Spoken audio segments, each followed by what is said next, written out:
удаа бууш малтчихсан байхгүй. Тэгэд орой сарны гэрдэл шээж исэн чинь нөгөө булш руугаа харсан чинь булшин дотроос хүн хараад зогсож идэв. Яг ингээд. Тэгээ бүр гайхаад айгаад. Гэхдээ яс юм дээр энэ бол зүгээр хурц байсан юм байхгүй. Сайн байцгаана уу? За, би та нараас нэг асуулт асуух гэсэн. Хариулт нь маш амархан алга ташлаар хариулцахад болно.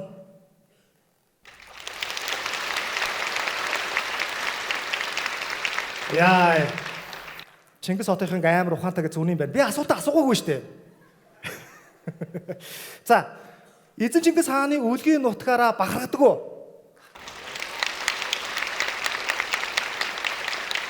За, би дахиад нэг асуулт асууя. Гэхдээ энэ бол эзэн Чингис хаанаар та нар бахархдаг бол эзэн Чингис хаан маань өөрөө хинээр бахархдаг байсан бол энэ тухай бодж үзсэн үү? Өвөг дээдсэрээ, аав ээжээрээ, ваа гой, яг зөв шүү. Өвөг дээдсэрээ.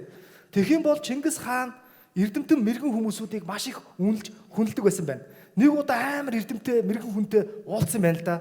Тэгээ тэр хүнийг уулзах урих загталтаа бичсэн захианыхаа нэг хэсэгт манай монголчууд модун шаниугийн усаас хойшоогоо ингэж мандаж бадарч ирсэн нь үгүй гэж хэлсэн байгаа юм. Энэ юу гэсэн үг вэ гэхээр Чингис хаан шаниу тэр тусмаа өөрөөр хэлбэл модун шаниугаар бахархдаг байсан гэдэг маань өөрөө болвол хүннүү болвол монголчуудын өвөг дээдс муу юма гэдгийг маш сайн баталгаатай баталж өгсөн түүхэн сурвалж боож өгсөн байгаа юм. Гоё нөө. 13-р зуун болвол дэлхийн зуун. Дэлхийд болвол монголчууд хинбэ гэдгийг харуулсан зуун баггүй юу? Энэ зурган дээр харахад Америк төв нээгдэггүй. Австрали төв нээгдэггүй шүү дээ. Африк төвийн маш олон овгууд соёл иргэншилт гэдэг зүйлийг мэдгүй байсан. Яг энэ үед болвол монголчууд дэлхийн соёл иргэншилд хэр зэрэг нөлөөлж байсан бэ гэдгийг харж болох зураг. Тийм учраас 13-р зууны үеийн Чингис хаан модун шаниуг шүтэж биширжсэн, модун шаниу хүннүү гүрэн гэдгийг мэджсэн гэдэг бол өвөг дээдсээрээ яг бахархдаг байсан хүн гэсэн үг. Тэгэхээр 13-р зууны үеийн түүх Монголын нуус товчоо эсвэл хар хорин хот өөрөөр одоо тэр гадаадын улс төрчид эсвэл нэг аяллаар ирсэн хүмүүсийн тэмдэглэл энэ бүх зүйлд монголчуудын тухай тодорхой тэмдэглэж үлдээсэн байдаг. Тэгэхээр энэ бол 13-р зууны үеийн түүхийг бид нэлээд сайн мэдэж олно. Гэтэл хүннүгийн үеийн түүхийг түүхэн сурвалжуудад маш тодорхой тэмдэглэж үлдээсэн нь жоохон бүдэг гэсэн үг. Яагаад вэ гэхээр хүннүгийн үед бичиж тэмдэглэж үлдээсэн өмнөд хөршийн хан улсын түүхэн тэмдэглэлүүд эртний хятад ханзаар тэмдэглэж үлдээсэн байдаг. Энэ нь сайн. Гэхдээ нэг зүйл дутуу байгаа тэр дотор. Юу вэ гэхээр бидний өвөг дээдс болох хүннүг зэрлэг бүдүүлэг гэж нэрлэдэг байсан. Би та нарт зураг харуулъя. Энэ. За энийг та нар яг 2000 жилийн өмнөх хот зөрөн, хүннүүгийн хот зөрөн. Гэхдээ энэ зүгээр ингээ харагдаж байгаа шиг овон те ийм шороо биш байхгүй юу? Яг энийг та нар яг ойлгохын тулд төсөөллөөрөө ойлгох ёстой. Яг одоо хэдүүлээ нүдээ жаахан анаастай энэ хотыг дотроо бод. Энэ хот болвол 4-ний 1 хэсэг дээр нууртай тансаг чамин орд байхгүй юу? Тэгээ энэ ордыг ба штэ те энэ хүндий гэсэн үг. Энэ хүндийн баруун талаар болон хойд хэсгээрээ уултай. Тэр уулны яг тэр нэг хэсэгт нэг хонхор хэсэгтэй. Тэр хонхор хэсгээр яг 7 сарын жаргах наранд энэ хүндий хав харанхуй болоход зөвхөн энэ хүннүүгийн нийслэл лууд хот дээр гэрэл тусдаг. Яг энийг ярихад та нарт нэг юм кино санаанд орж ийн үү? Нэг дайн байлдаа кинонд дэр нартаа цуг ингээл давшаал ороод ирдэг шүү дээ, тий. Бүгжний эзэнгээ кино үзэж байгаа хүмүүс байна уу? Тэрэн дээр чи нөгөө саарл чи нөгөө нэг хотыг аврахын тулд нөгөө гэрлээ тусгаал нарны гэрэлтэй цуг морьтой зэргүүтээ дайраад ордог шүү дээ, тий. Оркуудын урдаас. Тэрэн шиг энэ бол бидний өвөг дээдс зэрлэг бүдүүлэг байсан байна уу?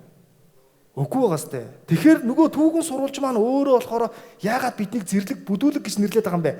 Энэ бол хүчтэй гэдэг үгийг зэрлэг гэж хэлсэн байгаа юм. Шалтгаан нь ерөөсөө юм. Хүннүгийн эзэлсэн газар нутаг.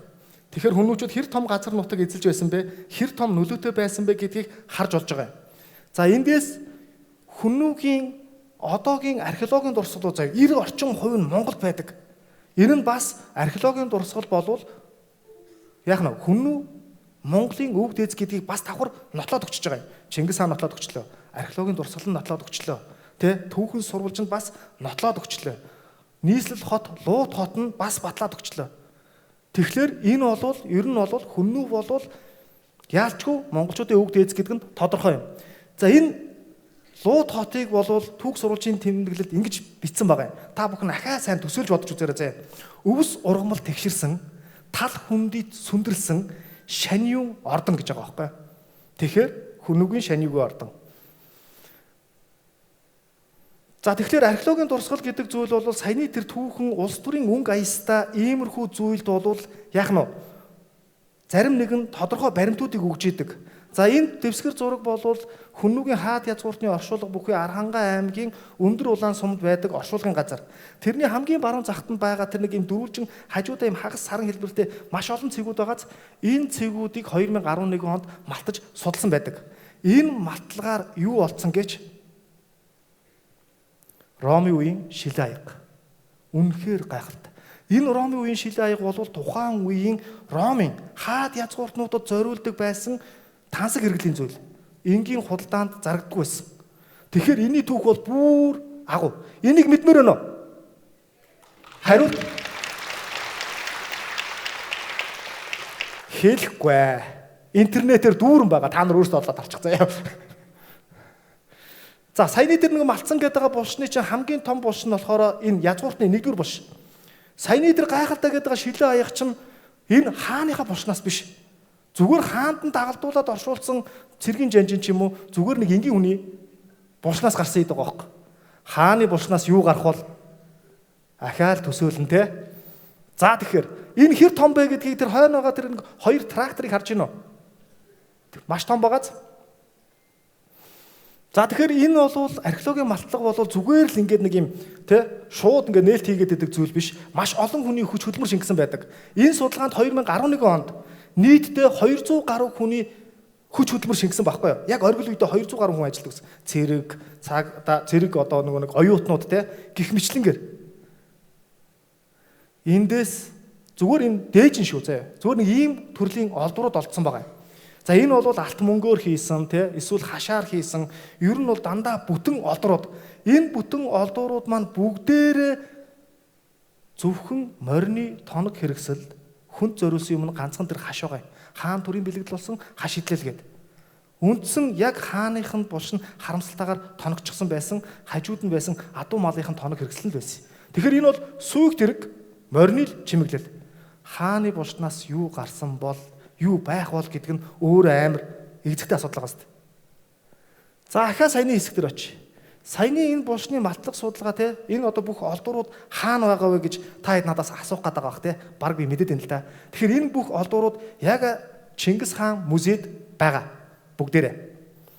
За тэгэхээр саяны энэ олдврууд бол 2011 оны малтлах судалгаа байна.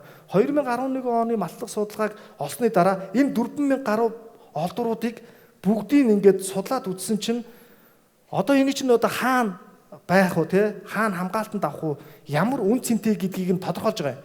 Тэгэхэд тэнд ингээд нэг улсын том комисс цугларсан тэр хүмүүсийн хэлж байгаа үгийг би яг өөрөө чихээрээ сонссон байхгүй. Тэгэхэд тэр хүмүүс юу гэсэн гэж яг одоо энэ шиг олдврыг те энэ шиг дурсгалыг одоогийн уран дарахчууд хийж чадахгүй. Энэ бол хүннүгийн үеийн хөөлгөн цохих дарахны ухаан байна гэж хэлж байгаа байхгүй. Бидний өвгдөөс бидрээсээ баг илүү ухаантай байсан байгаа байхгүй. За дараагийнх нь нэг судалгаа байгаа. За энэ судалгаа болохоор 2017 оноос 2019 оны хооронд болсон судалгаа юм. За энэ судалгаа маань болохоор хамгийн гол нь тэр нэг хос мөнгөн луу байгаа. Энэ хос мөнгөн луу олдсон үйл явцыг яриад үгүй би тайлбарлая. Энд яасан бэ гэхлээр энэ булшийг малтахад 2017-оос 19 оны хооронд болсон мэдээж нэг булшийг нэг жилийн хугацаанд малтна гэдэг бол баг байж боломгүй том булш юм чинь. За тэгэнгუთ тэнд яасан бэ гэхээр 2011 оны малтлах судалгаа дуусны дараа археологчид биднийг буусны дараа яасан бэ гэхээр орчин үеийн тонуулчид энэ булшийг тонох гэж оролцсон. Тэгээд тонох гэж оролдохдоо яасан бэ гэхээр ухажгаад баригдсан. GPS-тэй. Цахилгаан хөрөөтэй. бүр бидрээс ч илүү ухаантай үйл газар хүлдэг багт нь газрыг хөрөөддөг гэх мэтлэнгээр. Тэгээ энэ хүмүүс ямар ч ял шийтгэл авч чадаагүй. Яагаад вэ гэхээр хохирогч байхгүй гэж үзсэн байгаа юм. Үүнээс хойш яг тухайн үеийн ерөнхий сайд хөрөлс хуулийг нь илүү чангатгаж өгсөн байгаа юм. За тэгээ энэ булшийг цааш нь дахиад малтчихсэн чинь яг булшны авсны хэсэгт авсны яг дээд хэсэгт нэг 2000 жилийн өмнөх яс байж идэв. Хүү юу хийж байгаа найз яасан бэ? Нөгөөдгөө чи асуу штэ. Энэ археологч чинь тэр хүмүүсийн одоо олсон юм яриулна гэсэн үг штэ. Тэгээ за байж байгаараа дахиад нөгөө булшаа малтаад утсан чинь тэр булшийг тонж исэн хүн 2000 жилийн өмнөх тоноолчд. Тоноолчд амар ядаргаатай байгаа штэ. 2000 жилийн өмнө ч тоноод идэг, одоо ч гэсэн тоноод идэг. Нэг ийм үйл явц. Хэрвээ саяны тоноолчд амжилтанд хүрсэн бол энэ дэлхийн шилдэг олдуур те 10 олдуурын нэг болох хос мөнгөн рүү олдохгүйсэн байгаа байхгүй юу? Түүхэнд ямар том хоосон орон зай үлдэх байсан бэ гэдгийг бодоод үзтээ. Айхтар гацтай. Энэ юу вэ? Мэдэх хүн байна уу? Чанга хэлээ. Энэ бол Хинтээ аймгийн Баян Адрах сумын Хүннүүгийн хаад язгууртны булш. Хинтээ аймаг Хүннүүгийн газар нутгийн зохион байгуулалтаар нь 3 хуваадаг байсан. Төвийн хэсгийг шаниу захирдаг байсан бол зүүн хэсэг хамгийн чухал. Яагаад гэвэл зүүн хэсгээр дайсан довтлох хамгийн их боломжтой. Түүхэн цаг хугацаанд дандаа тийм байсан. Урд хэсэгт говь байгаа, зүүн талаар дайснууд орж ирнэ. Тийм учраас Хүннүүгийн шаниу яасан бэ гэхээр өөрийнхөө угсаа залгамжлах ханхүүгээ зүүн хэсгийг захируулдаг байсан. Дуурлаг нарс буюу Хинтээ аймаг Хүннүүгийн яг зүүн хэсэг буюу ханхүү ирээдүйн шаниу залардаг байсан ордон. Тэгэхээр энэ малтлага бол Хүннүүгийн хаад язгууртны булшны хамгийн сүүлд малтж байгаа хамгийн том булш байхгүй юу? Дуурлаг нарс танаа нутаг.